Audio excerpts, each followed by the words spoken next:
I'm an abstract artist from Antigua and Barbuda, and I pride myself in expressions. I've gone through the expressive form of poetry, of singing in terms of rap, and I've now level-headed myself into the expression of abstract art, given that I can express a lot through the movement of my paint, through the colors that I use, and I've found a home creating abstract compositions.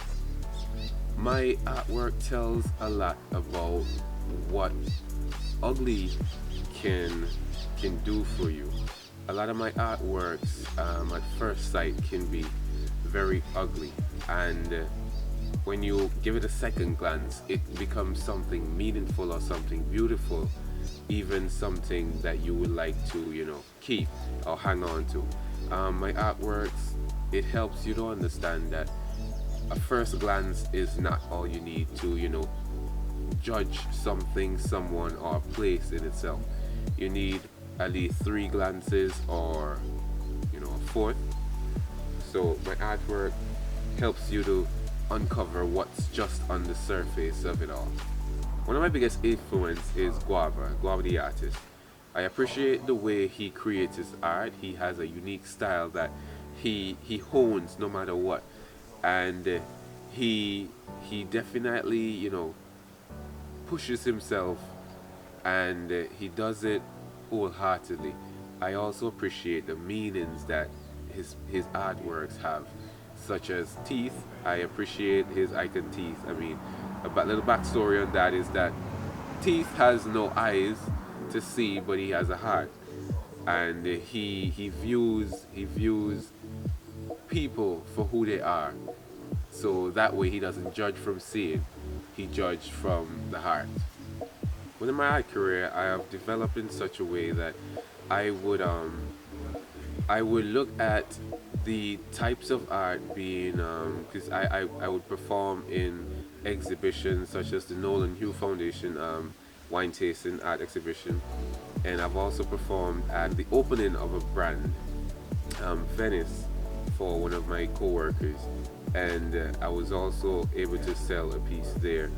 And what I've realized is that certain types of my work would be more appealing to the Antiguan public, and I try my best to not to give in to doing one type of work, but I try my best to help the the viewers of my work to generate a more broader appeal for abstract art in itself, because a lot of abstract artists in Antigua, we are actually struggling to be as abstract as we want to be.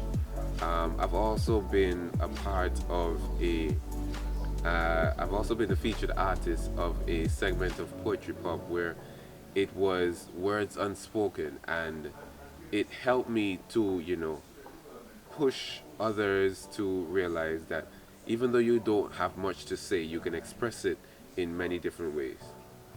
I do my best to listen out, my ears close to the ground for open opportunities where I can display my art and, encourage someone to begin. Outside of that, I look for opportunities through the web. I broadcast my artwork to the web, and I look for opportunities, customers, persons who are willing to engage in confrontation with the artwork. It's a shitty situation. I hate the fact that abstract art is taken for granted. Abstract art is not seen as art in its sense. It's more or less challenging for me to actually, show someone my work at times, because they don't see the art in abstract. They want to see realism. They want to see sceneries. They want to see sunset. They want to see coconut trees, but they don't want to understand the art. They just want to see it and appreciate it rather than understand it. So it has become a difficult task for me to actually navigate the whole art scenery.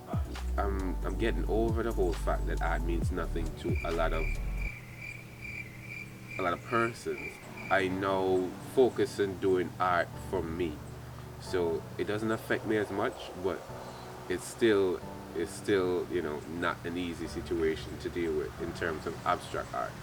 Pricing my art has been one of the hardest things I've ever done. I remember going into an exhibition. I had to ask some of the artists for some assistance in pricing my work because I was actually pricing my work too low. Um, that's something that I think they should actually teach, because it's like you go into artistry and you never really learn how to price your work. So you're either overcharging or you're underselling yourself. And pricing my work, I now price my work based on the significant meaning that it carries, and also the time and equipment, or the time and medium that goes into the artwork. So that's now how I price my artwork. Um, Sometimes you may find the prices in size doesn't add up, but then the price in significance will add up once I explain my artwork, because I always try to explain my artwork before I, receive a sale, or before I leave a guest or a viewer um, to view the artwork.